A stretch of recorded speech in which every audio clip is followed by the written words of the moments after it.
Hello, and welcome to the 10th session of Within the Shadow of the Galilean, the Son of Man. We have talked quite a bit about the phrase, the kingdom of God. We are going to introduce a new phrase from the life of Jesus, the Son of Man. The kingdom of God is not only a religious phrase, but also a political phrase, and it would have been understood as that. The Son of Man is a whole different kind of phrase, and what it means depends on the context that you find it in. So we're going to begin by exploring that just a little bit. The phrase the Son of Man can be used in a collective sense to refer to all humanity, as it often is in the Psalms. What is man that you are mindful of him, and the Son of Man that you visit him? Lord, what is man that you take knowledge of him, or the Son of Man that you are mindful of him? But it's also used as a personal reference 93 times in the book of the prophet Ezekiel.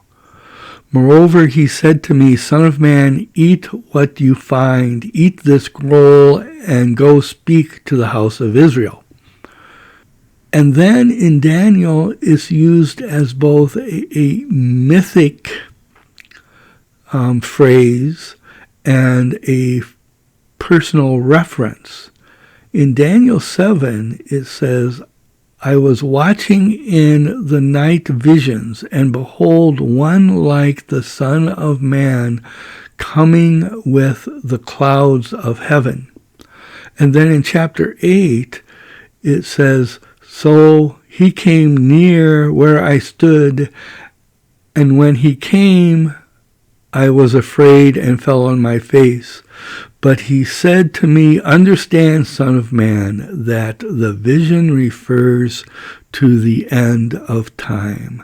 We will explore these two passages from Daniel in a little more depth here.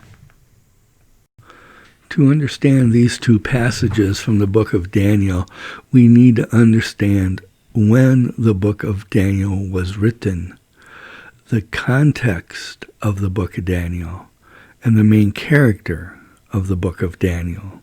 The book of Daniel was written around the year 167 BCE, before the Common Era, before the birth of Christ.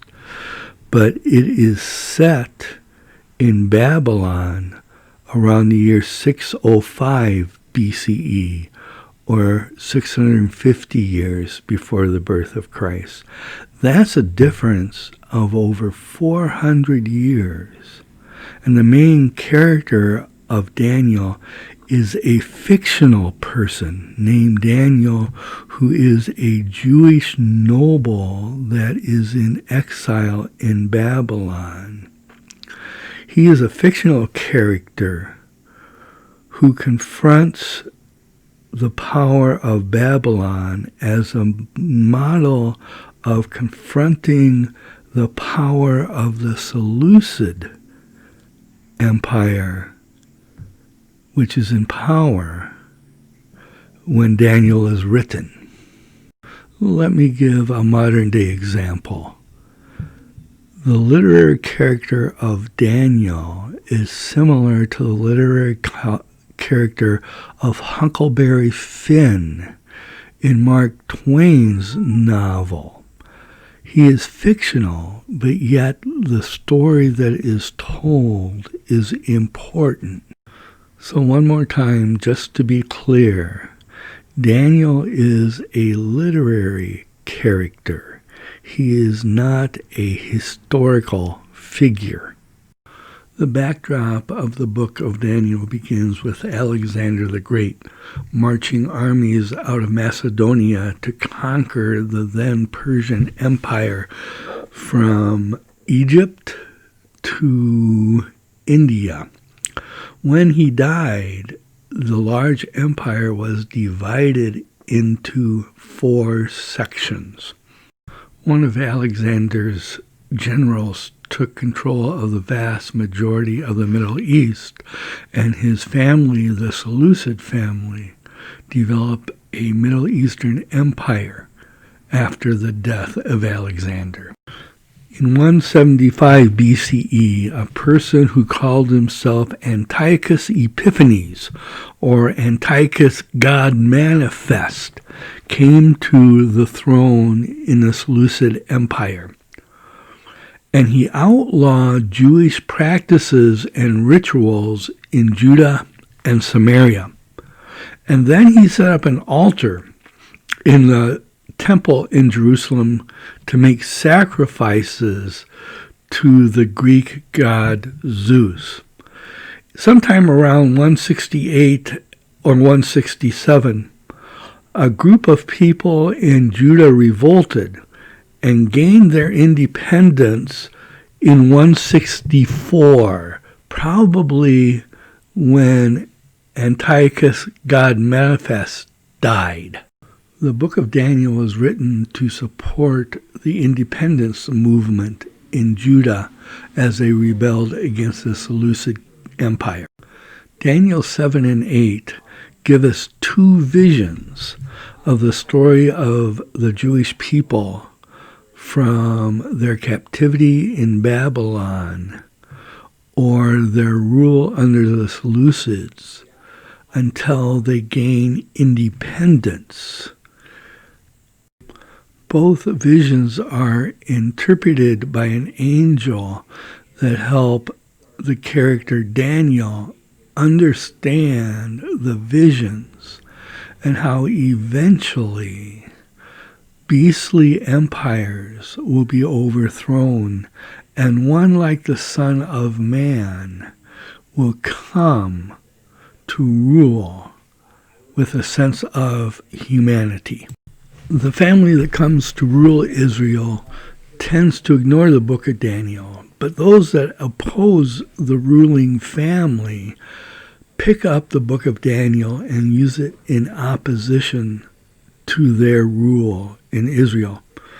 And then once the Romans come and begin to take control of Israel, the book of Daniel is used in opposition to Roman control in the area. We have looked at three different ways the phrase Son of Man is used in the Hebrew tradition. One is as a general reference to humanity and humane. One is as a personal reference to an individual. The third one is a mythic representation of one like a Son of Man coming in the clouds.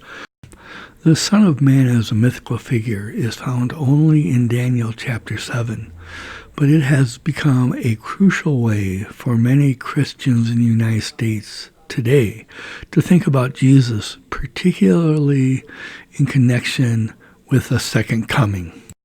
As we turn to exploring the phrase Son of Man during the lifetime of Jesus, I want to share my bias of translating the Son of Man phrase as the humane one. For me, this comes from the vision in Daniel 7, where we also get the mythic figure. In the vision, there are four beasts that arise from the sea, representing four beastly empires. And then one like a Son of Man comes in the clouds and will reign humanely. So in the New Testament, I think Jesus picks up on that. And whenever it is used for Jesus, the emphasis is on one who is humane. The phrase Son of Man appears 82 times in the Gospels of Matthew, Mark, Luke, and John. 69 times in the Gospels of Matthew, Mark, and Luke, and we will focus on the Gospels of Matthew, Mark, and Luke. The first passage I would like us to look at is from the Gospel of Mark in chapter 28, verse 27. You'll notice that Jesus has taken his disciples to Caesarea Philippi, and he asks the disciples, "Who do people say I am?" But Matthew does not hesitate to quickly see that this is a individual phrase and turns it into, who do people say the Son of Man is? There are a couple other passages I think that are important to look at least as examples. They are both from Mark chapter 2, the first verses 10 and 11, and then 27 and 28. In both of them, Jesus is being confronted by different opponents, and he uses the phrase Son of Man with a sense of authority. In these instances, Jesus is also using the phrase Son of Man as a reference to himself. But in many of these instances where Jesus is claiming authority, he's using it as a reference toward himself as the leader of a community that has given him authority to speak on their behalf. It is Jesus with that collectivist self-identity as the leader of the discipleship communities. There are many references like this in the Gospels of Matthew, Mark, and Luke. I would guess primarily most of them fall into this category where Jesus speaks from his collectivist self-authority as a leader of discipleship communities. By far, when you see the phrase Son of Man in the Gospels of Matthew, Mark, and Luke, they fall within this category. Jesus as the Son of Man who claims authority for his discipleship communities. But there are few that make direct reference to the Son of Man in Daniel. We'll look at those now. The next passage I'd like us to look at is found in Mark chapter 13, verses 24 and 27. Jesus is being interrogated, and in the midst of the interrogation before his crucifixion, before his executions, he tells those interrogating him, "Then they will see the Son of Man coming in the clouds with great power and glory." Matthew and Mark and Luke both use this passage, Matthew and Luke getting it from Mark probably. But it is at the time of Jesus' interrogation, before he is executed, that there is a reference to this mythical figure of the Son of Man coming in the clouds. The next passage found in Mark 14, verses 6 and 7, also is as Jesus is being interrogated before his execution. And again, he makes reference to the Son of Man seated at the right hand of power and coming with the clouds of heaven. Both of these I like to think of them as the Son of Man with Daniel because they make reference to the Son of Man found in Daniel 7. All the other ones talk about Jesus using the Son of Man phrase as one who has the authority of the discipleship communities. So of all the 69 times we find the phrase Son of Man in the Gospel of Matthew, Mark, and Luke, it is 6 times, all of them connecting from the Gospel of Mark, that this phrase Son of Man is connected up with Daniel 7. Finally, there are a set of 3 other passages we should look at. These are all passages where Jesus predicts and talks about the necessity of his death and then his resurrection, found in the Gospel of Mark in chapter 8, verse 31, in Mark 9, verse 31, and Mark 10, verses 33 and 34. Both Matthew and Luke then take these passages and rework them a little bit, but they are basically the same, where Jesus begins to teach that the Son of Man must undergo great suffering, be executed, and then be raised on or after the third day. I think all three of these were strategically placed in the gospel by whoever wrote the Gospel of Mark. They are not phrases from the lifetime of Jesus as he talks about his death. We should treat these three passages as commentary by the author of Mark, who wants to help his community and us understand the significance of Jesus' death and resurrection. These are not predictions from Jesus' lifetime about his death. So let's sum up the phrase Son of Man in the Gospels of Matthew, Mark, and Luke. The vast majority of them Jesus uses as a way to reference himself as the leader of discipleship communities. There are a few verses that make reference to the Son of Man. At least two of them make direct reference of the Son of Man coming in clouds.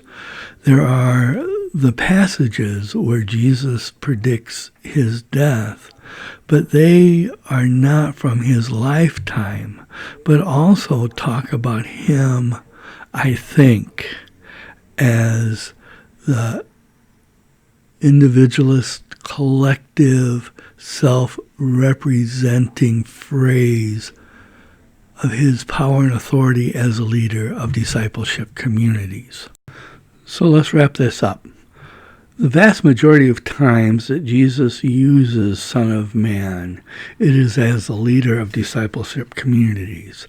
But there are few accounts within the Gospels that do not go back to the lifetime of Jesus, that they use the phrase Son of Man, and it echoes Son of Man in Daniel. So the phrase Son of Man in Daniel from the past, as it developed in a mythic imagination during the lifetime of Jesus, then becomes a phrase that connects Jesus with the Son of Man and mythical possibilities in the future, specifically around the death and resurrection of Jesus, which we'll begin to look at in our next session.